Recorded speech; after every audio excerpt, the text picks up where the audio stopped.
Por si las moscas, hoy vamos a hablar de economía mexicana, vamos a hablar de esta combinación tan peligrosa de caída en los precios del petróleo, coronavirus, inestabilidad del peso, en fin. Para hablar de esto me acompaña Diego Castañeda, él es profesor universitario y además es economista y especialista en historia económica de México. Diego, ¿cómo estás? Muy bien, muchísimas gracias, Guillermo. Bueno, pues vamos a comenzar sobre esta idea de que la situación para México y para el resto del mundo no está fácil. Sí.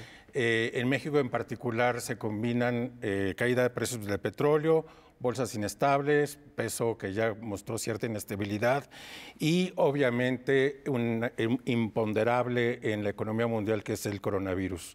¿Cómo la ves? ¿Qué crees que vaya a pasar? Pues de entrada parece una tormenta perfecta, ¿no? Exacto. Para los mercados internacionales. México no es el único país que está teniendo volatilidad por esto. Lo estamos viendo en prácticamente en todos los países del mundo, sin importar si son países desarrollados o en desarrollo. Para México hay cierta preocupación que a mí me parece razonable porque México es un país que tiene una baja capacidad fiscal, por lo tanto tiene una baja capacidad para reaccionar frente a emergencias, pero eso es algo que hemos crónico. Tenido desde siempre, sí. Así es. Y es particularmente preocupante porque sí se mezcla el tema de la epidemia, que afecta principalmente las cadenas de valor, y México es un país conectado, sí, conectado, y hoy en día lo que está pasando en Italia, en Francia, en Alemania, lo que pasó en China, en Japón, en Corea, estamos hablando de que alrededor del 65% de la producción manufacturera en el mundo está en países que están siendo o que han sido severamente afectados por el coronavirus. Y eso, sin ninguna duda, va a traer una disrupción fuerte de las cadenas de valor, ¿no? Y eso tarde o temprano va a llegar a México porque no hay forma de escaparse de esto, sobre todo si es una economía tan globalizada como es la mexicana y tan metida dentro de esos procesos de producción. Claro. El tema del petróleo pues, es un tema más de finanzas públicas para México porque pues, al final de cuentas, aunque la dependencia del petróleo se ha disminuido en los últimos años, pues seguimos teniendo un porcentaje del petróleo, entre 3-4 puntos del PIB, que siguen siendo pues, parte del presupuesto, ¿no? En la medida en que los precios bajan, y sobre todo que bajan tan drásticamente, que fue una caída de más de 30%, casi 31% en un solo día, eso pone ciertas presiones sobre las finanzas públicas mexicanas en temas de liquidez, porque aunque tengamos coberturas, sí, al final esas coberturas no se pagan en el momento, se pagan a final de año. Entonces eso requiere pues, un manejo muy hábil de parte de las finanzas públicas en México para administrar ese impacto y para suavizarlo en el tiempo y que trates de minimizar ese impacto en la economía nacional. ¿Por qué no explicas un poquito mejor el tema de las coberturas? Sí, bueno, las coberturas son al final de cada año, México va a los mercados internacionales y propone, contratar, ¿no? Exacto, es un seguro para protegerse en caso de que pasen cosas como esta. El precio se fija es un rango usualmente, que es de lo que se propone que va a venir en el PEF a un rango menor. No conocemos esos detalles porque México es muy... nos resguarda mucho estos detalles justo para cuando acude al mercado internacional los precios no se le disparen. Al momento de negociar pues, guarda cierta secrecía, lo cual es prudente.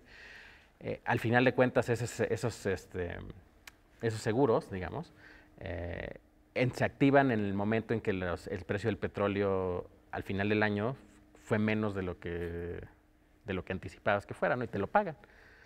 El tema justo es que no te lo cayó hoy hasta el final y el día de mañana ya te dan el dinero de las coberturas, se lo dan al final del año. Entonces ahí tienes un problema, una restricción de liquidez posible.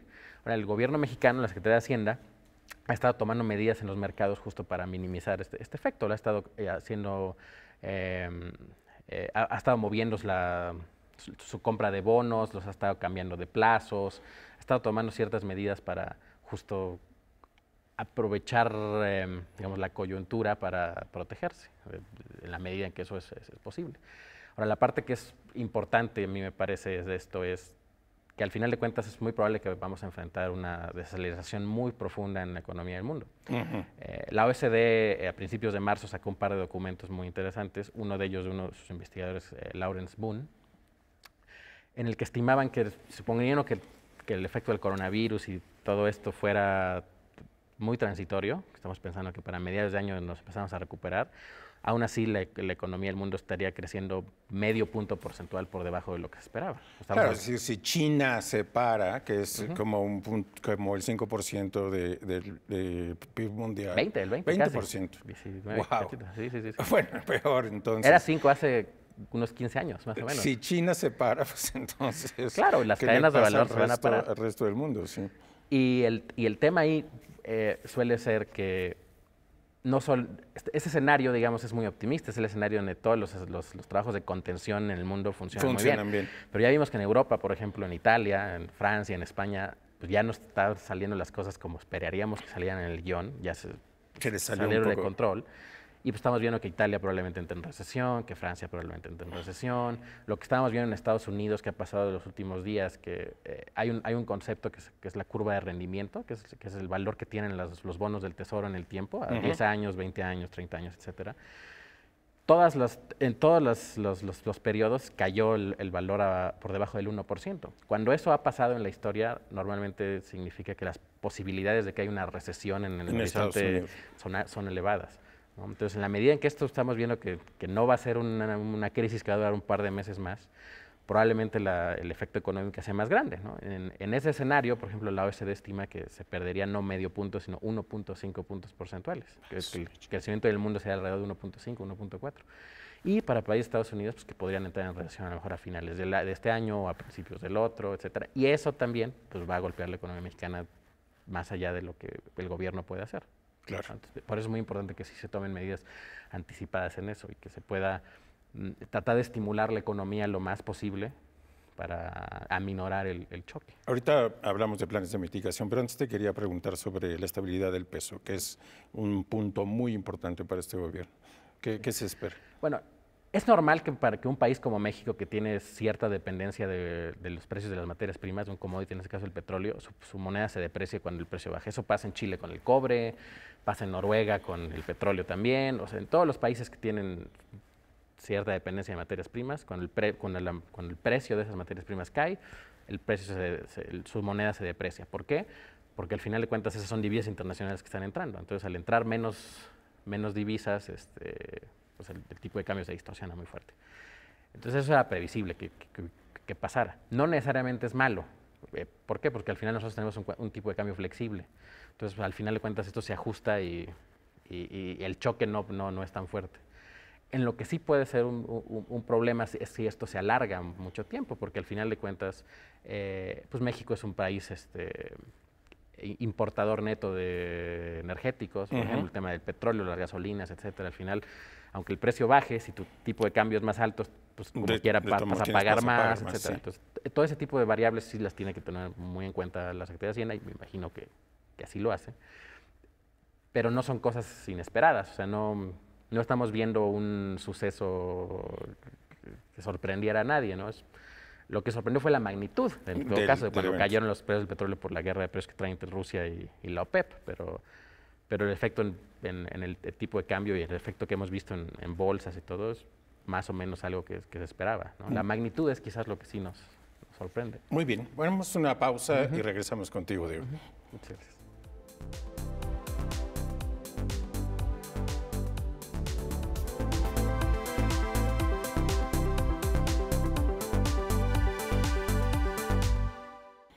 Por si las moscas, estamos de regreso, estamos hablando de economía mexicana, yo soy Guillermo Sorno, estamos hablando con Diego Castañeda, que es economista e historiador de la economía y antes de la interrupción, Diego, ya estábamos hablando de algunos planes de mitigación como las coberturas que hay sobre los precios de petróleo, que son unos seguros que el gobierno contrata, pero también Hacienda ha expresado que tiene otra manera de blindar esta turbulencia, que es a través de una deuda externa controlada y de unos fondos de estabilización que ya ha sacado para el peso. Se espera, y lo he leído en algunas columnas de expertos, que también la Secretaría de Hacienda traiga una política contracíclica. Eso quiere decir que se ejerza el gasto público de manera más contundente para poder mitigar el efecto de esta contracción. Además de que hay un anuncio de inversión privada desde hace algunas semanas y que los salarios reales en México aumentaron este año. Sí, al final de cuentas, en una situación mundial en la que se espera una desaceleración, la respuesta más normal y digamos lo que el libro de texto sugiere y lo que la mayoría de las personas así lo hacen es que hay que hacer un gasto contracíclico, hay que ejercer de forma más agresiva el gasto público. Yo diría en este caso particularmente el sector salud, por ejemplo, porque se presta, digamos, al tema de la epidemia. Sí. Al precio de la epidemia. Pero en general reactivar la inversión pública, que al final de cuentas es un tema que en México tiene rezago de décadas. Esas son medidas correctas. El tema es la magnitud de estas. Es decir, ejercer un poco más de gasto quizás no es suficiente. No es suficiente. Tienes que ser de cierta magnitud suficiente para estimular el resto de la economía. Pero pues si México tiene ciertos recursos ahí, tiene ciertos márgenes, que la deuda pública sí esté bajo control, claro que es algo muy positivo, porque al final de cuentas, si tuviéramos un porcentaje de deuda sobre PIB mucho más alto, tendríamos mucho menos margen para hacer cosas. Claro. El hecho de que esté estable sí genera oportunidades para que a lo mejor se recorte un poco el superávit primario que ha tenido México de los últimos años, que casi de 2 puntos del PIB, que al final eso es tomar un poco más de deuda para gastar, por ejemplo. Las situaciones financieras en el mundo va a ser favorable a eso, porque las tasas de interés van a estar bajando. Y eso pues, va a facilitar que si llegaras a necesitar tomar deuda, lo hicieras a tasas muy bajas, por lo cual sería como un buen negocio, digamos, en términos financieros. Tenemos un fondo de estabilización que se ha venido construyendo en los últimos 10 años, poco más, y que todavía tiene como alrededor del 60% de los recursos dentro. Entonces, sí hay márgenes para hacer cosas, ¿no? El tema es qué cosas puntuales es lo que hay que hacer, dónde gastarlo, qué tipo de programas y todo eso. Y ha venido desde el año pasado anunciando la Secretaría de Hacienda que tiene un programa de gasto anticipado, donde venía a adelantar las licitaciones. Y creo que por ahí sí puede tener un buen margen de maniobra. En una entrevista que tuve oportunidad de hacerle al secretario de Hacienda hace como 2 meses para la revista Este País, él me decía que es distinto aplicar políticas contracíclicas en países de primer mundo o en países de tercer mundo. En países de tercer mundo siempre asusta, cuando se anuncian, asusta a muchos stakeholders que están pendientes de que no se vaya a ejercer demasiado el gasto porque puede desestabilizar la economía. Y que él había estado trabajando en los últimos meses en planchar esta idea de poder sacar una política contracíclica. Sí, es positivo. En efecto, los mercados internacionales suelen ser más severos al momento de juzgar la política económica de países en desarrollo. Existe este miedo de que si se vas a gastar de más y entonces vas a generar una crisis. De manera irresponsable, además exacto. De que vas a manejar mal las finanzas públicas, ¿no? Y, pues, en la región hemos tenido casos en los últimos años, pues, la Argentina, que es el caso emblemático, sí. Porque además ha pasado diversas ocasiones en las últimas 2 décadas. Pero pues, México sí ha construido un cierto prestigio, que ha manejado de forma muy responsable sus finanzas públicas desde la crisis del 95 en adelante, ¿no? Entonces, por ahí yo creo que sí, los mercados tendrían que tener una mejor opinión de lo que México puede hacer. Pero también es muy cierto que en México y en general en los países en desarrollo casi no existen las políticas contracíclicas. Una parte es por eso, pero otra parte es por la capacidad fiscal. Al final de cuentas, pensando en estos días en las opiniones de muchas personas, ¿por qué México no responde igual que Corea o que Japón, etcétera? Pero pues al final estás comparando a países que tienen una muy alta capacidad fiscal, que tienen una mucha capacidad de ejecución por parte del Estado, con un país, que es el caso de México, que tiene la misma, digamos, capacidad fiscal que Haití, por ejemplo, en términos de PIB. Sí, y aunque ha estado tratando de hacer algunos cambios, esos cambios seguramente tardarán en dar resultados, ¿no? Sí. Y al final creo que esto sí se ha evidenciado en todo el mundo, que todos los países necesitamos estados más sólidos, necesitamos mucho más capacidad de acción por parte de nuestros gobiernos y eso de forma definitiva implica que necesitamos una mayor carga fiscal, necesitamos mayor presión fiscal, necesitamos recaudar más impuestos para poder pagar una serie de intervenciones en momentos de crisis y en momentos no de crisis, ¿no? Y al final creo que eso sí es una conclusión que todas las personas tendrían que estar llegando, no importa dónde están en el mundo, ¿no? Lo que vemos en Estados Unidos, por ejemplo, ¿no? A pesar de ser Estados Unidos, ser la economía más grande del mundo, de ser lo rico que es, pues no ha podido tan fácil responder a esas cosas, porque le ha faltado capacidad a su Estado, ¿no?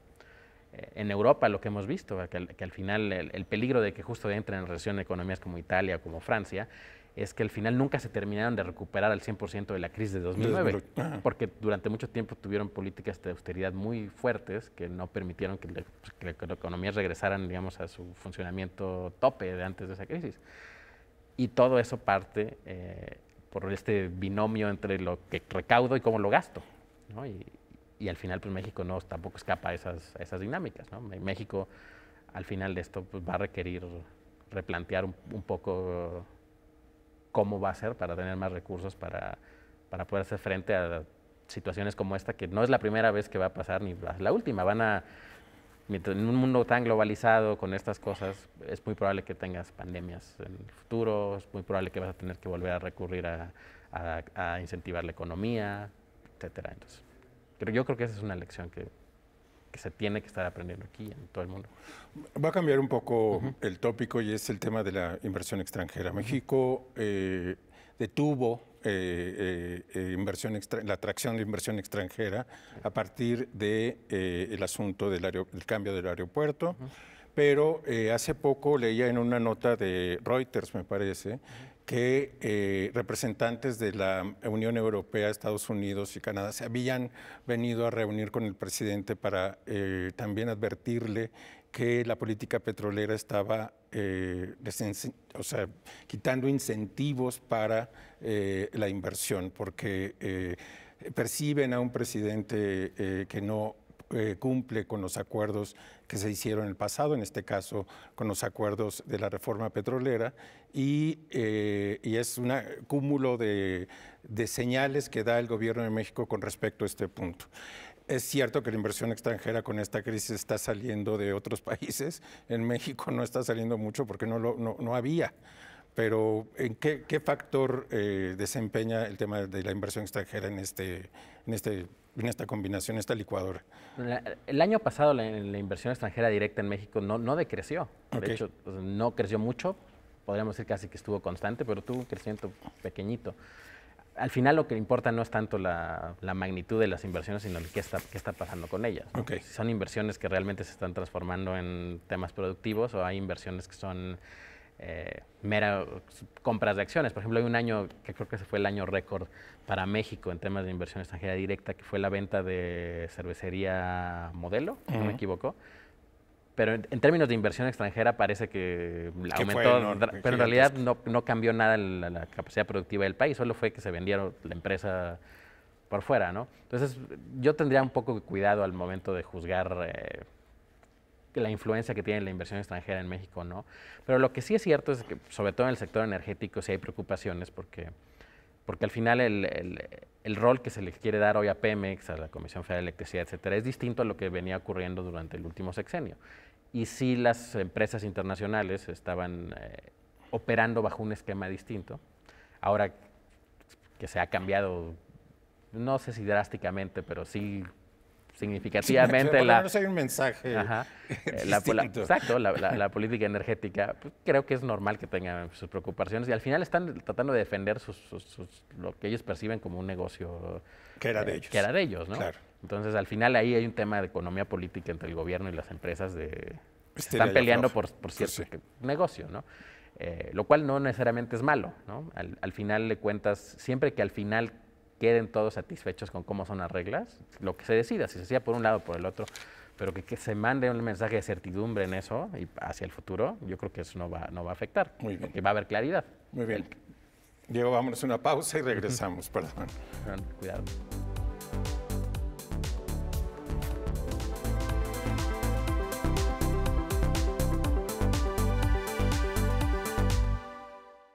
Por si las moscas, estamos de regreso, estamos hablando de economía global y los efectos en la economía mexicana. Estoy hablando con Diego Castañeda, que es historiador y economista. Diego, vamos a hablar de la aprobación del TEMEC. Antier el Senado de Canadá, por unanimidad, aprobó el nuevo texto del TEMEC y eso ofrece cierta certidumbre que nos faltaba en esta ecuación. ¿Cuál es tu percepción sobre esto? Ciertamente la aprobación del TEMEC debe o debería hacer a que la economía mexicana y en general la economía de los tres países tuvieran mucho menos incertidumbre. Para México es muy importante porque muchas inversiones se habían detenido justo en la expectativa de qué pasaba, ¿no? Expansiones de plantas, nuevas plantas, expansiones en los niveles de producción. Todo esto al final pues estaban un poco especulando en si no hay tratado me conviene quedarme en México, cómo van a ser los aranceles en Estados Unidos, todo eso, ¿no? Al final que eso se disipara, 100% que ayuda a la economía mexicana. El tema ahorita es que no creo que el tema que les importe mucho a nadie por el tema de la pandemia. Pero en el largo plazo o en el mediano plazo tal vez sí. Era una de las fichas que faltaba, ¿no? No, sí, ciertamente. Lo que hace es normalizar, digamos, la situación del comercio para México, ¿no? Su capacidad de seguir siendo la fábrica de América del Norte, claro, por decirlo de alguna forma, porque al final México, Estados Unidos y Canadá ensamblan juntos, pero una buena parte de esa producción ocurre en México, para el sector automotriz, el electrónico, el metal mecánico, una parte del aeroespacial, ¿no? Distintos sectores. Entonces el hecho de tener eso ahí, al final de cuentas, sí garantiza para los inversionistas la apertura al mercado americano, que es muy importante porque es el más grande del mundo, pero también es una fuente de certidumbre en otros aspectos, ¿no? O sea, al final es un tema de certidumbre jurídica, de que saben que ciertas reglas se van a mantener en el tiempo, que les da seguridad, porque los tratados internacionales hoy en día, más que ser de puro comercio, hablando de mercancías, de bienes, son más bien temas de certidumbre jurídica, de certidumbre para las inversiones, ¿no? Son más allá que el puro comercio per se. Y sobre todo con un presidente como Trump, que es especialista en patear la certidumbre. No, y en un año tan especial, ¿no? Especial, tal vez sea una buena noticia. Sí. Diego, nos espera un año difícil. ¿Qué le dirías, digamos, al público televidente sobre cómo enfrentar estos meses que se vienen? No, creo que lo primero es que no debemos como debilitar la confianza pública que hay en las autoridades en momentos como de esto, ¿no? Sobre todo las autoridades de salud. Exacto. Creo que lo más importante es como seguir las señales que dé justo las autoridades de salud, porque al final de cuentas es más importante salvar vidas que el efecto económico que tiene, ¿no? Entonces, por ese lado creo que lo primero que tiene que hacer la población es ir por ahí, ¿no? No dejar que a lo mejor que el pánico los abrume, pero tener precauciones y hacer caso de lo que las autoridades dicen en estos temas. Por el lado económico, creo que ahí no hay mucho como individuos que podamos hacer, ¿no? Lo que podamos hacer quizás es, en la medida en que minimicemos los efectos que va a tener esto en salud, en el sector salud, que no pase lo que pasó en Italia, por ejemplo, que los hospitales se vean rebasados por estas dos situaciones, al final el efecto económico va a ser menor. O sea, que seamos responsables con el tema del coronavirus, que tomemos las medidas necesarias que nos están recomendando y que vayamos siguiendo lo que vaya diciendo la autoridad y vayamos acatando las medidas, ¿no? Sí, creo que eso es lo más importante, ¿no? Porque, digamos, nosotros como individuos no podemos hacer mucho por lo que pasa en la situación de la economía mundial, no podemos hacer mucho por cómo están las finanzas públicas en México. Digamos, esos son temas que están fuera de nuestro alcance completamente, pero lo que está completamente a nuestro alcance es el cuidado que tenemos, que al final, si se generaliza, pues sí va a repercutir en la capacidad de atención y de reacción que va a tener el Estado mexicano frente a la crisis que tenemos, y eso debe ayudar a la economía, sin duda. Y al final, para terminar, ¿qué opinión te merece la política económica de este gobierno? Creo que empezó con ciertos problemas que todos los gobiernos al principio tienen, que es la ejecución del gasto, sí. Fue muy lenta al principio, probablemente fue muy agresivo en los temas de recortes, no probablemente, fue muy agresivo en los temas de recortes. Creo que este segundo año esas lecciones se habían aprendido, o al menos se habían aprendido en una parte, pero el panorama internacional no lo está ayudando. Entonces, creo que al final de cuentas podríamos o deberíamos haber esperado mejores resultados, pero el panorama internacional ciertamente no le ha ayudado. La incertidumbre primero con el TEMEC, la incertidumbre ahora con la pandemia, lo que está pasando después del petróleo, etcétera. Entonces creo que al final cómo juzgar la política económica que ha seguido México está en función de cómo ha seguido el contexto internacional. Y cómo responde a esos retos. Sí. O sea, creo que al final si este año, más allá de si que va a golpear nuestras expectativas de crecimiento, que se va a crecer mucho menos, que puede haber una recesión en el mundo, todo eso. Si se afronta bien, creo que va a ser una palomita para la política económica del gobierno y para el gobierno en general. Si se afronta mal, ahí pues sí, no va a haber forma de justificarlo, ¿no? Claro.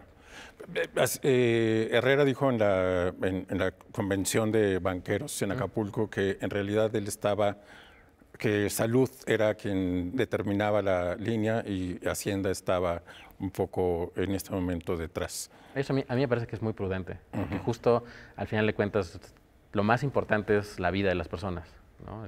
Si la economía crece menos este año, ¿no? Entonces se puede recuperar, se pueden tomar medidas de política anticíclica, etcétera, se puede tener mejores años, ¿no? Pero lo que no podemos es regresar es la vida de las personas, ¿no? Claro. Entonces a mí me parece que es una declaración muy prudente y que al final habla de que el gobierno está tomándose con seriedad el tema, ¿no?